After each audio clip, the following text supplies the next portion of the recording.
Salut à toutes, salut à tous et bienvenue dans cette petite vidéo dans laquelle je vais vous présenter le Crane 3 Lab.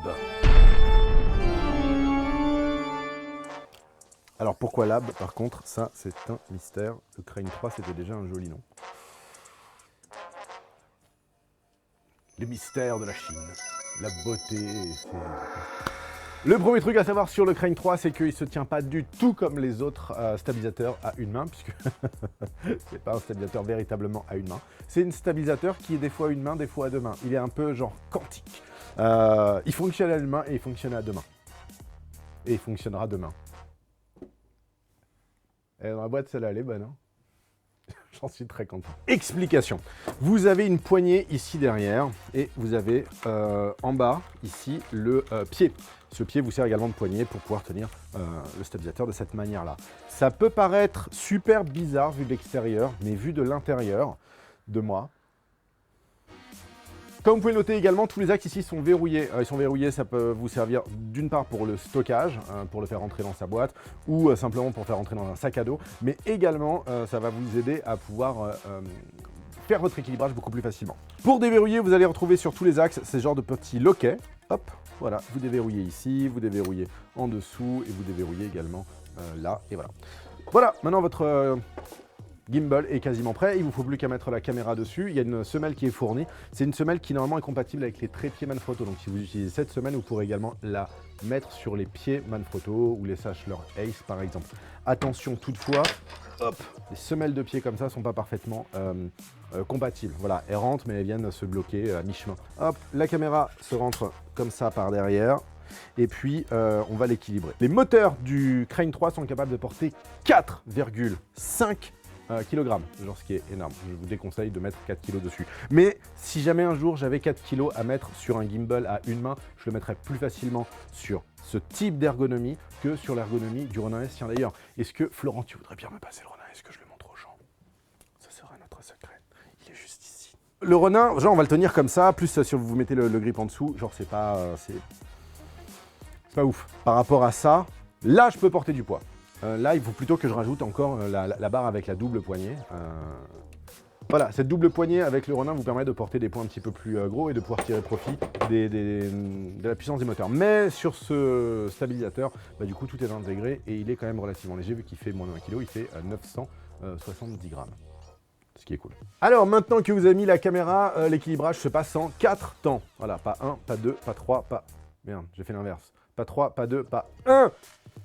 Pas 0, surtout ne sautez pas l'équilibrage. C'est super important. Le premier temps, on va dire, c'est l'équivalent du drop time pour ceux qui ont fait du stead. C'est-à-dire, il vous faut trouver l'équilibre parfait de la caméra entre le poids qu'il y a en bas et le poids qu'il y a en haut. On veut que la caméra reste en place parfaitement. Pour ça, vous allez simplement dévisser la vis qui se trouve ici, hop, et remonter la caméra. Si vous la remontez trop, là, c'est l'inverse qui se produit. C'est le haut de la caméra qui se trouve sur la partie basse, c'est que c'est trop lourd. Ce qu'il nous faut, c'est trouver l'équilibre. Hop.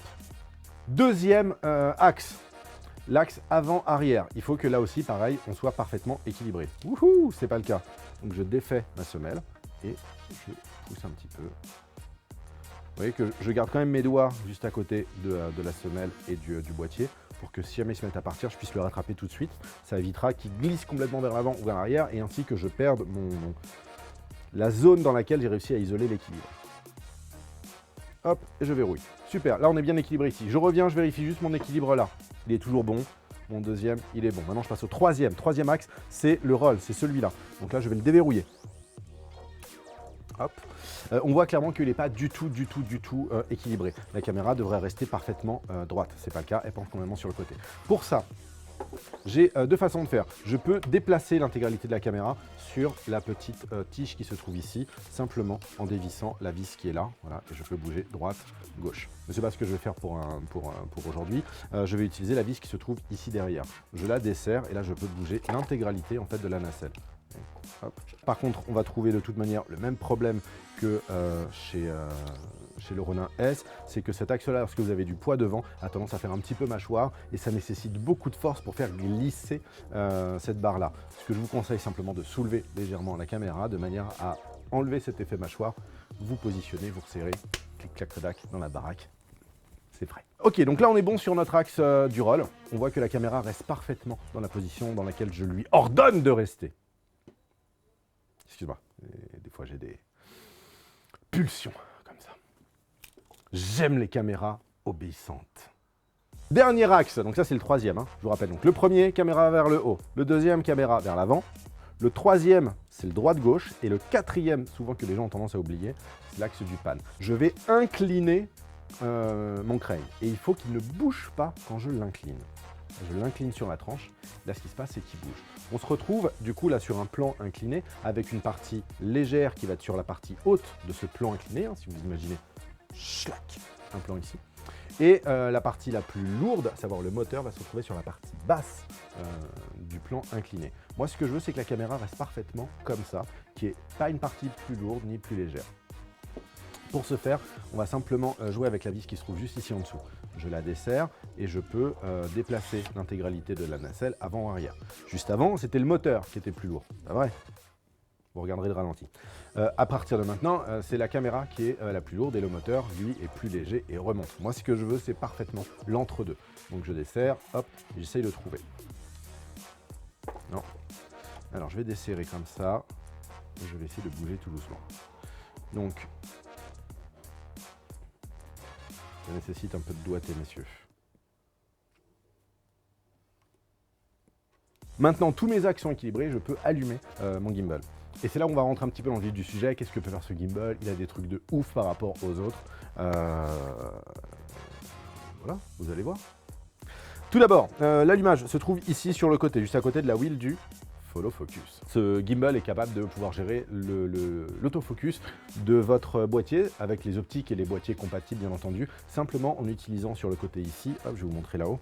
Ici vous avez un port contrôle caméra, c'est un câble USB tout simplement, vers la prise de votre boîtier. Avec le crane sont livrés des câbles micro USB, USB type C, LANC, mini USB. Il y a plein de types de connexions différentes pour différents types de boîtiers et ça vous permet de pouvoir contrôler la mise au point automatique de votre objectif. Mais pas que, ça vous permet également de contrôler le REC, vu qu'à l'arrière de ce boîtier, juste ici, vous avez un bouton REC. Vous avez également un bouton ISO qui va vous permettre de gérer les ISO, AV pour l'ouverture et TV pour le shutter speed. Donc vous avez tout ça en fait à proximité de la main. Vous appuierez simplement sur le bouton ISO, puis en utilisant la molette qui se trouve juste ici en dessous, vous allez pouvoir changer l'ISO de votre boîtier, idem pour la vitesse d'obturation et pour le diaph.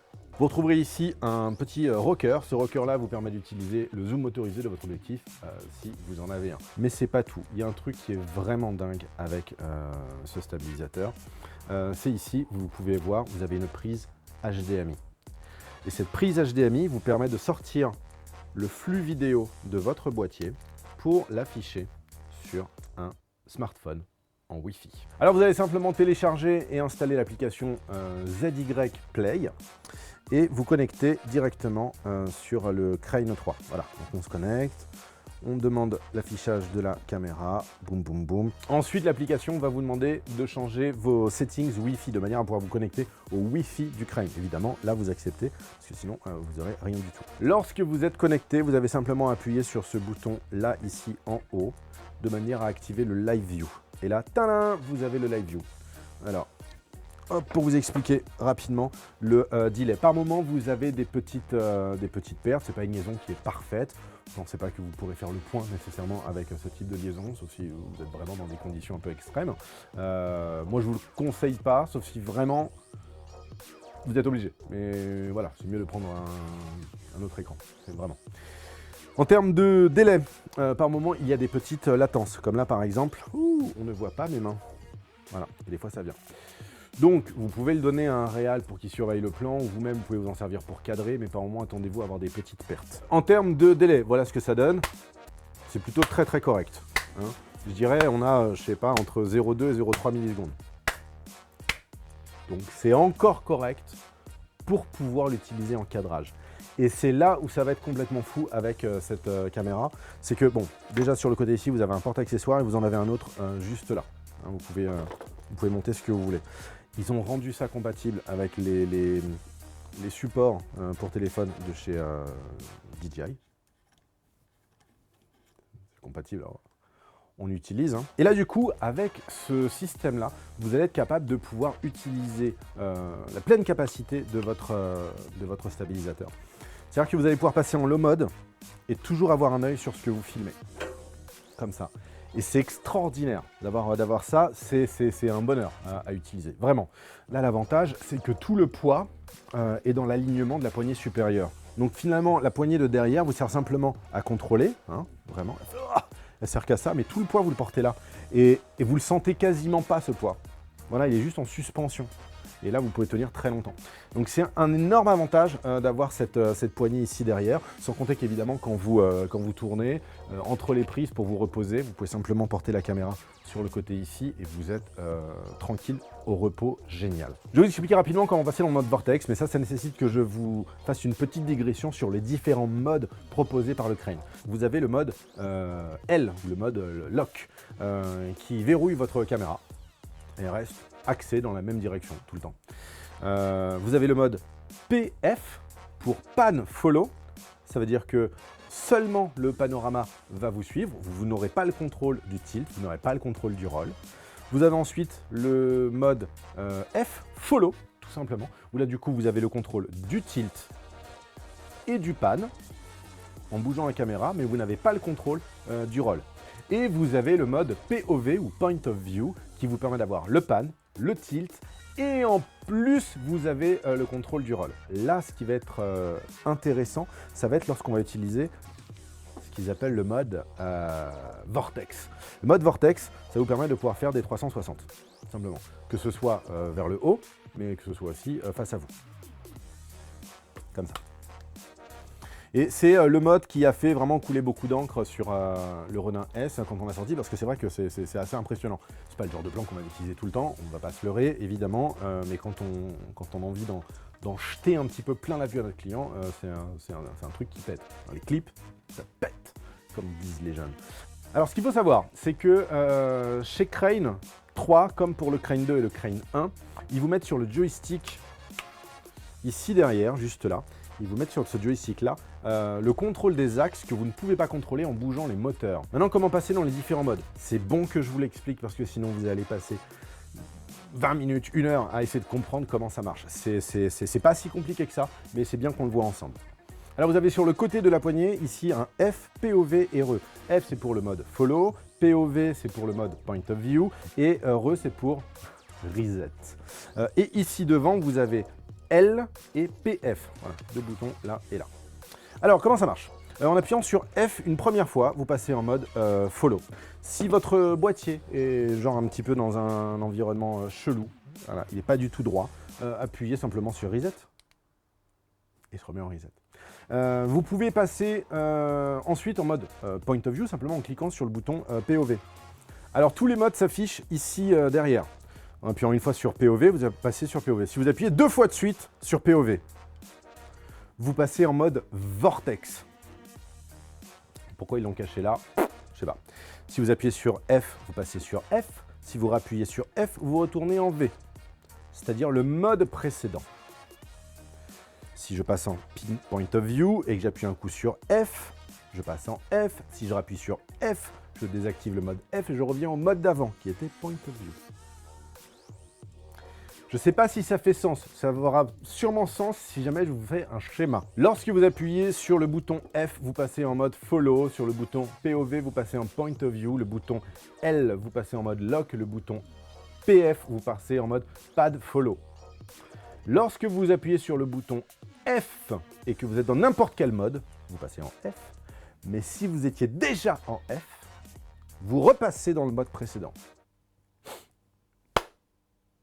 Pourquoi? Parce que si vous voulez avoir le mode Vortex, vous appuyez 2 fois sur le mode POV. Pourquoi?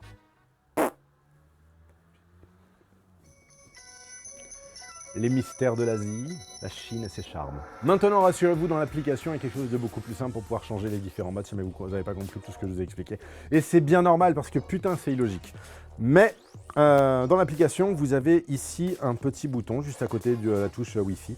Vous cliquez et là, ça vous permet de pouvoir choisir le mode que vous voulez. Par exemple, le mode V. Wouhou!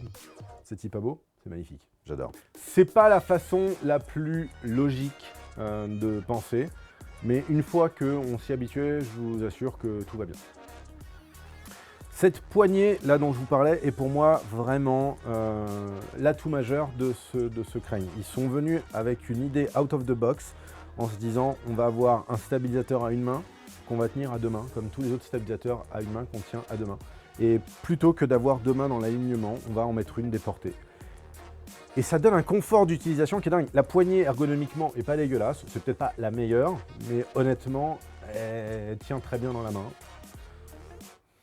Comme d'autres choses. Ça change complètement la vie. Ça permet de pouvoir commencer des plans au sol et lever la caméra de manière à la voir en high mode. C'est-à-dire qu'on commence en low mode et on la monte en high mode. Ce qui avec les autres stabilisateurs à une main n'est pas possible. Hein, il faut nécessairement couper pour passer entre le low et le high. Donc ça vous donne des plans qui sont un petit peu inédits, des trucs que vous pouvez faire auxquels vous n'auriez pas accès avec d'autres stabilisateurs. Moi, c'est un produit que je pense je vais aimer beaucoup. Le peu que j'ai tourné avec, j'ai vraiment kiffé. J'ai pas eu mal du tout au bras. Après, je sais ce que tu vas dire, je pousse quoi. Voilà. Moi, j'ai beaucoup aimé la réflexion qu'il y avait derrière ce crane. Je le trouve facile à équilibrer, je le trouve facile à accessoiriser. Bientôt vont arriver des moteurs de points. Le fait de pouvoir contrôler toute la caméra, le rec, le focus, la sensibilité, toute l'exposition en général. Ouais, qu'est-ce que tu veux, c'est top, c'est top. Bref, en tout cas, c'est tout ce que j'avais à dire sur le crane. Si vous avez des questions, n'hésitez pas à nous contacter et puis on y répondra avec grand plaisir. Quant à nous, on se dit à très bientôt dans une prochaine vidéo sur le site de Puzzle Vidéo, bien sûr.